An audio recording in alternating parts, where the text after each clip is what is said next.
Sanibonani, welcome back again kwenye video. Ngiyabonga kakhulu for coming. Thank you very much. Ungakhohlwa ukuthi mangabe lokungaka subscribe, you have to do so. Please kindly subscribe, like video, share video as well. Yeah guys, nginama video engwenzile ngoXolani Sabelo lo mfana lo okuthiwa ke ungumyeni kaVuyokazi. Mina ngizothi ukuthiwa ungumyeni kaVuyokazi ngoba azange sibabone phela bengindoda nomfazi lapha yana sezwe nje ukuthi uVuyokazi nangiselotsheliwe lo bhutike okuthiwa uXolani Sabelo, kodwa ke uXolani eqhubeka emhlaza njalo ebantwini kuma baby mamas wakhe, something like asithi ku baby mama wakhe into kanjalo. I think kuthiwa uphiwe le ntombazana, something like that bafethu. I think impostile ke videos ngenitshela ukuthi uXolani ungumyeni kaVuyokazi kodwa uqhubeka exoxa ngoVuyokazi ku baby mama wakhe, emhleka nje ngendlela embiza ukuthi uBob the Builder. Hey ihlazo mntakababa, kodwa ke ngoba ngiwenzile ama video kulana ngifuna ukukhuluma ke ngibone obhuti ababili angazi bangomndeni, ngoba yabona obhuti oyi1 siye sambona lapha ngesikhathi kulotshela uVuyokazi kwazi kwaba nesithombe asithatha noVuyokazi. Abantu sacabanga ukuthi uyena uXolani Sabelo, kanti kwathiwa no akuyena, ngubhuti kaXolani Ntontontoni. Singazi ukuthi umfowabo noma mhlambe it's just family. Yeah, sithi nje maye ngumndeni wobhuti wakho kusalayo. Lo bhuti nguye khona kule clip ekhuluma nomunye begxeka nje uXolani Sabelo kuyo yonke lento ayenzayo ngoVuyokazi and so forth and so forth. Mhlambe mangithola le clip ngizozama kuyidownload ngibone kaMgozi Entertainment nakamamgo. If I can manage to grab it somewhere somehow ngilethelana ke sibazwe labo bhuti ngathi bakhuluma noVuyokazi on the phone begxeka ke uXolani for everything that he's doing no baby mama. Nasonke izinto azishoyo manje ngoVuyokazi emhlaza nje, yazi wamshadelana angazi njengoba esisho nokuthi waphoqwa nje ukuthi amlobole wayengafuni yena. Uzathi Bob the Builder, ubiza uVuyo ngoBob the Builder, athi uzobuilda kuBob the Builder. Yo lo bhuti but anyways bayamgxeka umndeni wakhe uXolani, at least Bazwelana noVuyokazi for who he is, man. For he is just a jerk according to me. I'm sorry to say, but yeah, I think nje uyile ndoda nje angazi indoda mfazi, something like that. I mean uyindoda enjani, but anyways that's not hate. That's not hate. Finish about what I said to him that makes him talk so trashy about me. That doesn't make sense. Hayi. Dona phuma ngampela ke manje. No, for me, I already made a statement and everything. Get out. My mom said that you know, and yeah, because the man, I'm they're getting reports, so about they found out he's working, blah blah blah. Yeah, fuck. And before the face when I pay like that is, he should work for like 3 months and then he should leave or something. I don't know.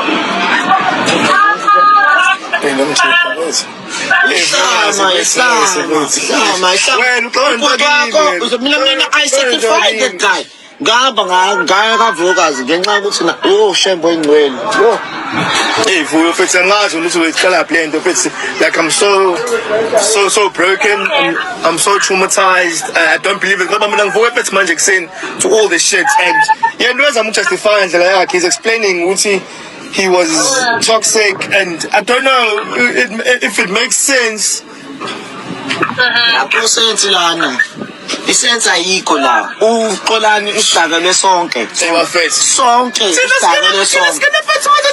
uhlakele sonke uXolani uqale phansi waqala eandeni wakunyuka washona phansi waphezulu. uXolani usididi. Tell you nicely. I don't understand, guys. Yeah. You know, I said that I'm born in my life. Yeah. Uyayiqala phela ngeke ungayiqali phethu uyayiqala. So manje masikhelwane with ezimbatheke manje uhambe nayo. That's right. Uqala usenze ihlamba mfethu asigqoke lokho. So what did you say to him about his mom? Like he didn't mention his job or anything to you? He's at work now, but obviously he's gonna lie and be like, obviously tell me the same thing, just so that we all believe it. But imagine, I just feel like he fucked everybody here in SA. It's like he fucked everything. He fucked everybody here in SA, bro. Like, how do you start even thinking about something like that? Do you understand how clan? You don't understand this shit, bro. Someone who was like to him, imagine that. Imagine. Imagine I'm going to. But I'm not so sad because I don't know him physically, you know. I was like, Vuyokazi. I'm a content creator, mfethu yezo. Ngiyacela sisi wami, I'm just asking you, I'm begging you for bid. Ngicela ungidedele mina ngimhlaphaze lo mfana lo. Ngizomhlaphaza snacks. Sinamhlaphaza vele. Vele mina kodwa ngicela ngoba because we are linking somehow mina nawe or whatever I came there bangibona ithombe kanjani.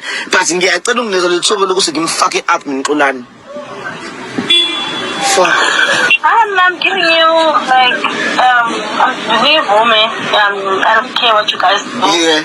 I think him coming to my mom and telling him that he's losing his job is for me it's more than enough. Yes. I feel like he does deserve to be employed for what he did. Like it has like I really feel like it has scared out of the parents because like how the hell can you embarrass me like that?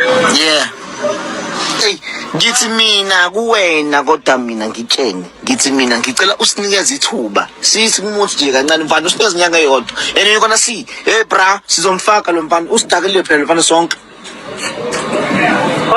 Yeah, so wena cela usinikeze nje cela usinikeze nawe uma ukuthi siyaposta into esiposta nawe uyipost uba utshengisa ukuthi akhe nami bafethu abangisupportayo abamene iqiniso lokuthi la lo uyangidakelwa.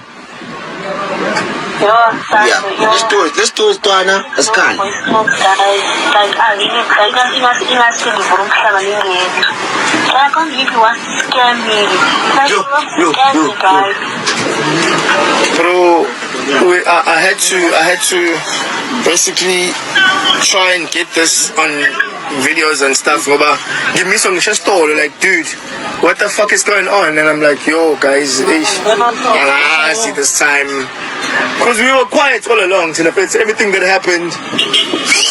We were quiet all along, you know, we didn't have like any saying anything and all the drama. But this one, fam, this one hit home. This one is like a liver profile. Hey, this one hits to the T. Anti ke abakhona iclip ukaze nganiphostela lapha na kuthi uxolisile ke kuVuyokazi Nciweni uXolani Sabelo ngemva kokusabalala kwenkulumo ngxoxo yakhe ke nomunye wesifazane esoluVuyokazi ngokumphoqa ukuthi amlobole ngempela sonto ke kube nesasasa ezinkundleni zokuxhumana kusabalala ingxoxo ebiphakathi kwaXolani nowesifazane ukuthiwa kumama wengane yakhe nobemtshela indlela angajabule ngayo uthandweni lakhe noVuyo uVuyuza ke ligama lapha nohlelo lwe-television Thandweni Sithembu siyazi ukuthi umama wengane ezimbili izindodana kaMusa Mseleko uMpumelelo Mseleko uXolani Sabelo ke odume ngokuba ngompheki laphana ezinyangeni ezintathu ezedlule for me ngicabanga ukuthi uyesebenzisa uVuyokazi for fame into abayifuna nje udumo wasebenzisa uVuyo. That's just my opinion.